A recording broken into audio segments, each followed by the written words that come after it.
Hello, hello, hello. Welcome to another edition of Soccer as We Like It, the Man United edition. And today, the day after the Sunday travesty at Old Trafford. Let's get right to it. If you're watching us for the first time, don't forget to drop a like, drop your comments. The link is at the bottom. And don't forget to subscribe by hitting the logo at the bottom right of your screen. Well, let's get into it. Where did it all go wrong? After coming off a high, beating PSG, joining with Chelsea, they should have then beating RB Leipzig mercilessly at Old Trafford. Arsenal were there for the taking. Arsenal lost last week 1-0, and their plan today was not to lose. So all United needed to do was just perform at the highest level, especially in the first half. They couldn't even do that. It was so bad that the first half, Arsenal were like the home team. In fact, it doesn't even matter home or away these days because everything there's no crowd. Let's get that start. Let's get that out of the way. Oh, Ole was saying the crowd. No. Yeah, but you're not the only team playing in an empty stadium. So let's just take that excuse and throw that away. The three talking points. That selection, that lineup, that didn't have Matic, but you wanted to do the diamond formation. Fred and McTominay did well in Champions League. But this is EPL. It's completely different. I even believe the RB Leipzig result actually surprised them. Man United didn't expect that. And RB Leipzig just capitulated after the third goal went in. Notwithstanding, Magic not starting yesterday was a very big factor. Having McTominay and Fred overwhelmed and overrunning the midfield was absolutely disastrous because the attackers, Mason, Rashford, had no supply from anywhere. It wasn't until the later stages that Pogba moved further up front.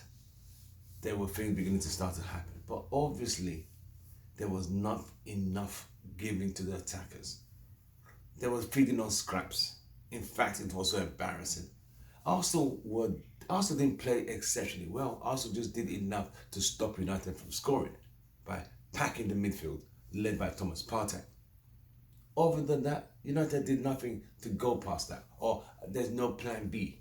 You see what I mean? Why he doesn't start Van der Beek is still a very big question. That is the second thing the second question. Why Van der Beek not starting?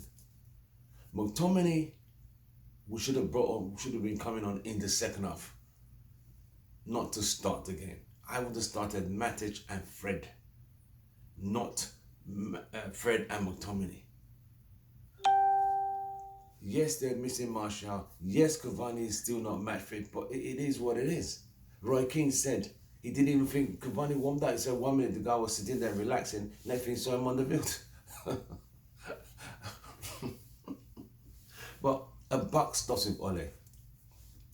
The defense did not play badly. Don't get me wrong. That penalty that Pogba conceded, there are two things you got to ask. Why is Pogba the last man there? Why is he the last defender? But secondly, Paul Scholes and Paul Pogba were not that. Paul Scholes could sit on his chair in his Armani suit. He was not the best tackler of the ball. He conceded yellow cards and conceded penalties and got sent off because he doesn't know how to tackle. Okay, that does not excuse Pogba's poor tackling.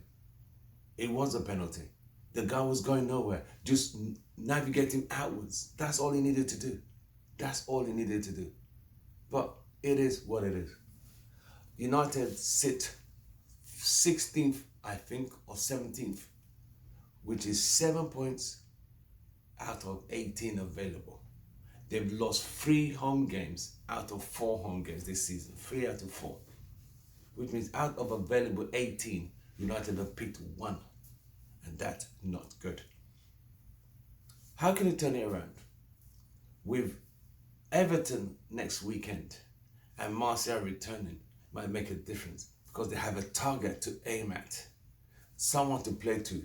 Someone to run the ball, roll the ball through to. Yesterday, there was no one there.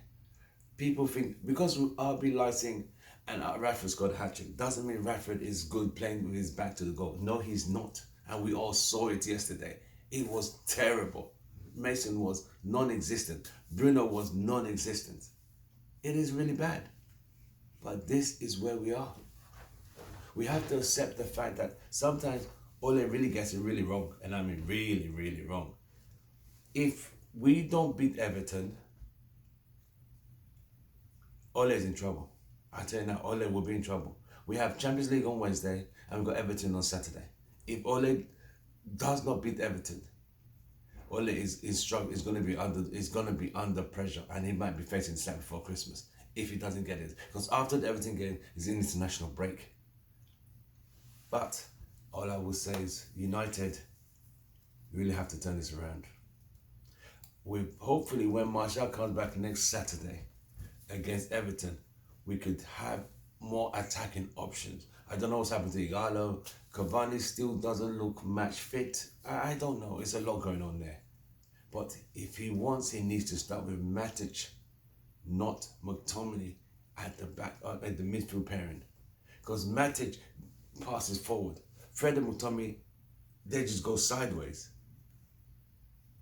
And Fred, if you notice, Fred's first touch is not exactly the best touch. I've been watching it. Fred's first touch is not exactly the best. And I've just noticed, someone told me, watch his first touch. It's not exactly smooth, he struggles at times. But McTominay takes too many touches as a second option. So you have one guy who doesn't have a great touch, and one guy who takes too many touches. You see what I mean? So, yes, we have lost at home to Spurs, lost at home to Palace, lost at home to Arsenal. So, actually, come to think about it, we've played 4 London teams at home and lost 3. Lost to Palace, lost to Spurs, lost to Arsenal, and drew with Chelsea. So 4 London teams we played at home and we got 1 point. It's embarrassing. This is really bad. But I will say this last thing.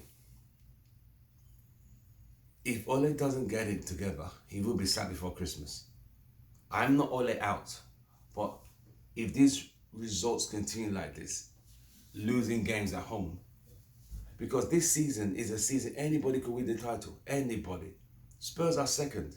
Liverpool are only 2 points ahead of Spurs. Only 7 games played. There's Leicester, there's Aston Villa, there's Everton, all up there.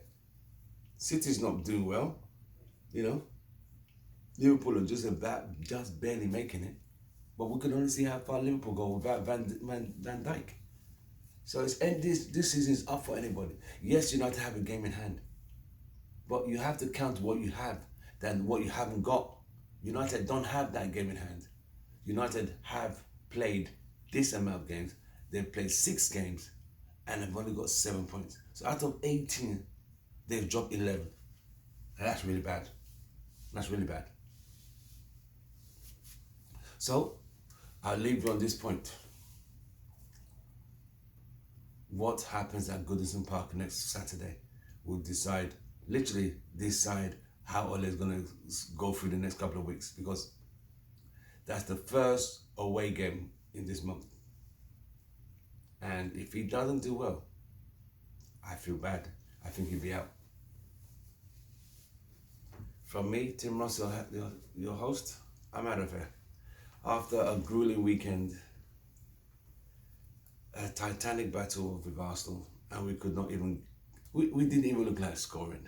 The best chance we had was that Van der Beek shot that deflected off. Other than that, we actually offered nothing. There was no energy, nothing. So I'll see you guys on the watch along on Wednesday. So follow our channel. We're doing a watch along on Wednesday for the game against the Champions League game against Istanbul, and we'll see you guys on the watch along on Wednesday. Take care. From me, Tim Ross, your host. It's goodbye and good night on another day, the Monday after the Sunday travesty.